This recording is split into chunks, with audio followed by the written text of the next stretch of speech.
Good afternoon, Europe. I am very pleased to be able to virtually join the Treatment Outcomes Conference in Zagreb today.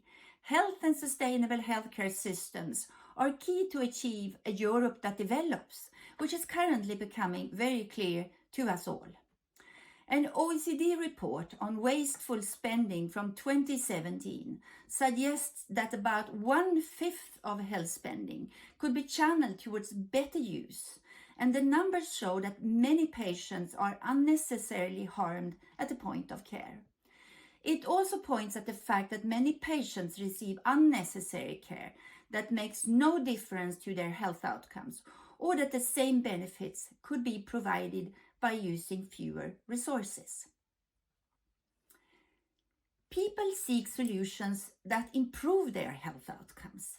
Therefore, to put the focus on the patient and understand the unmet need or the unmet needs in patients with a certain medical condition, for example, cardiovascular disease, or in a segment of the population, for example, older persons, is key.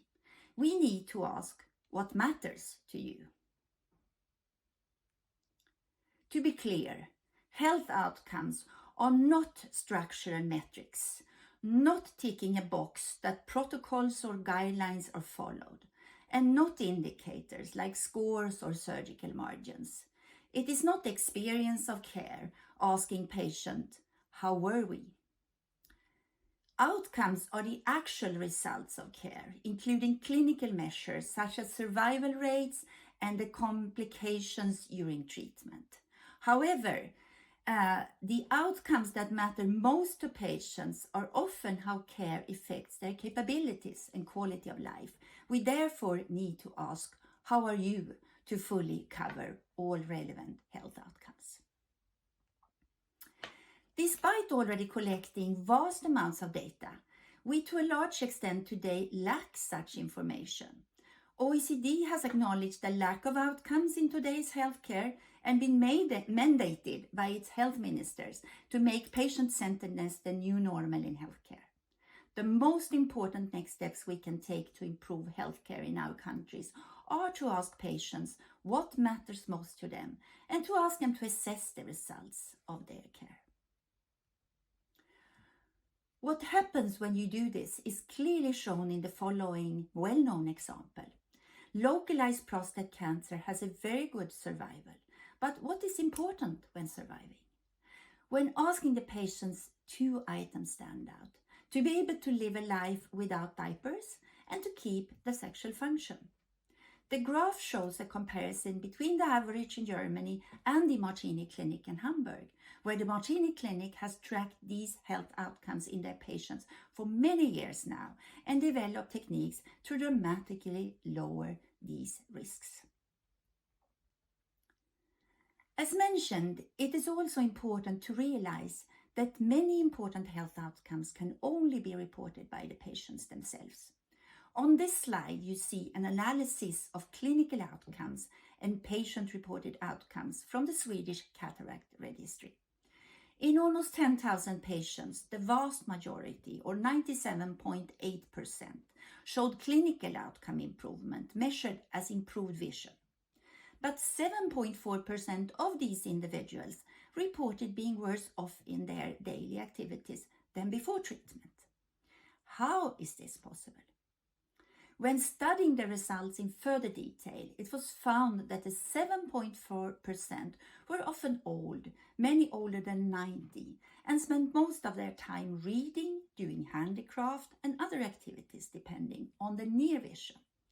The treatment regained their long vision, but no reading glasses were routinely given to the patients for near vision dependent activity, and their quality of life deteriorated compared to before treatment.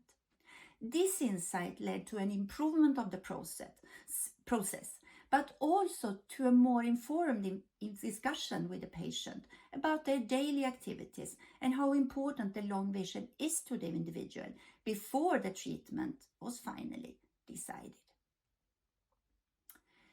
In 2006, Professors Michael Porter and Elizabeth Teisberg published a value equation where they argued the most important step to ensure value in healthcare is to start measuring these outcomes. If the health outcomes are not being delivered, it doesn't matter how much or how little you spend, the value is still zero. Some years later, in late 2012, Professor Porter's Institute for Strategy and Competitiveness at Harvard Business School co-founded as a non-profit organization ICHOM, the International Consortium for Health Outcomes Measurement, to catalyze the development of standard sets of outcomes for medical conditions. The sets should be defined around medical conditions, not specialties or procedures, and directly involve patients in defining the outcomes to ensure outcomes that matter most to patients.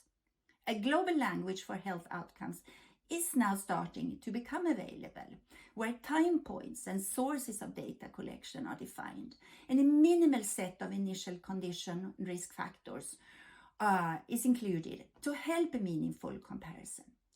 In this example that you can see on the slide, the standard set for breast cancer, you find survival, disease control, but also the disutility of care, such as reoperation due to positive margins and acute complications to treatment. However, most telling, I find that the majority of the outcomes, if you look from 2 o'clock to 10 o'clock in the set, are patient reported, and they are focused on what matters most to the patient: pain, mental well-being, as well as physical well-being. So, in summary, outcomes that matter most to patients are the true north. A systematic measurement of standard sets of outcomes by institutions around the world will enable global outcome comparisons and support healthcare professionals in identifying where the greatest outcomes are achieved, learning from processes supporting those outcomes, promoting dissemination of the best practices, and measurably improve outcomes that affect a patient's quality of life and dignity of death. Thank you so much. It is a pleasure joining, and I'm looking forward to the questions and the discussion to follow.